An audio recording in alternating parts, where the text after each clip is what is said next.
안녕하세요, 비노트입니다.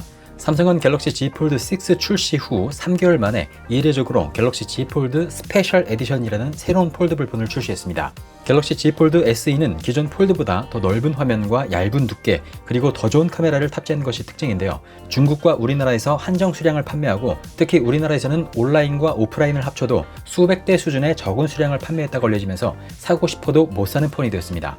280만 원이라는 높은 가격과 판매 시작 10분 만에 품절 사태로 대중적인 폴더블 폰은 되지 않았지만, 폴더블 기기를 좋아하는 유저들에게는 큰 관심을 불러오는 데 성공하기도 했죠. 그런데 삼성이 이런 전략을 내년에 다시 한번 펼칠 수 있다는 보도가 나왔습니다.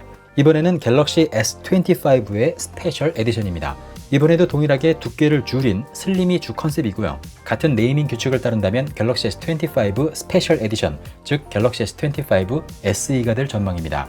갤럭시 S25 SE에 대한 정보는 아직 많지 않지만, 핵심은 역시 두께를 얼마만큼 줄일지가 될 텐데요. 지난 몇 년 동안 큰 변화가 없었던 갤럭시 시리즈에 의미 있는 변화를 기대할 수 있는 대목입니다.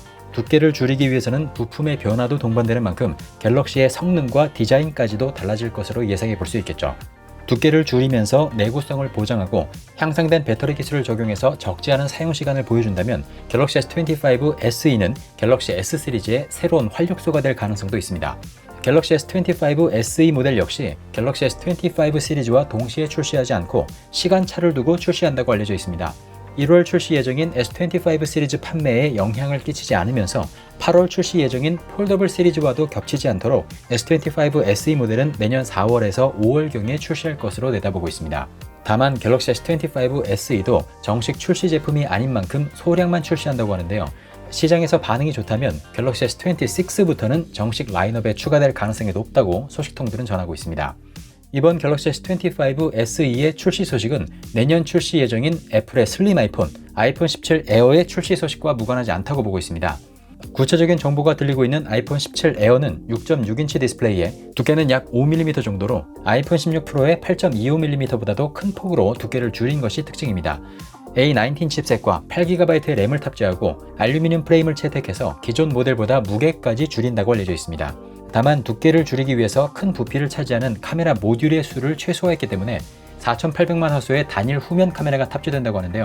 하지만 그 덕분에 디자인까지 완전히 새로워진다고 알려지면서 오히려 기대를 모으고 있는 상황입니다. 현재 아이폰 17 에어는 일반 모델과 프로 모델 사이를 잇는 중간급 모델이 될 가능성이 크다고 알려져 있는데요. 가장 판매가 부진했던 아이폰 플러스 모델을 대체해서 새로운 매력으로 아이폰의 판매량을 끌어올릴 것으로 기대하고 있습니다. 내년 갤럭시 S25 SE와 아이폰 17 에어가 모두 성공한다면 갤럭시 S26 시리즈에서는 갤럭시의 슬림 버전이 정식 모델로 자리를 잡을 가능성이 높습니다. 더 얇고 튼튼하고 배터리까지 오래가는 스마트폰을 만들기 위한 새로운 경쟁이 시작된다는 이야기인데요.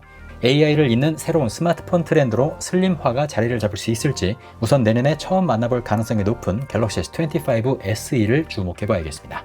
네, 그럼 저는 다음에 새로운 소식으로 다시 찾아오겠습니다. 비노트였습니다.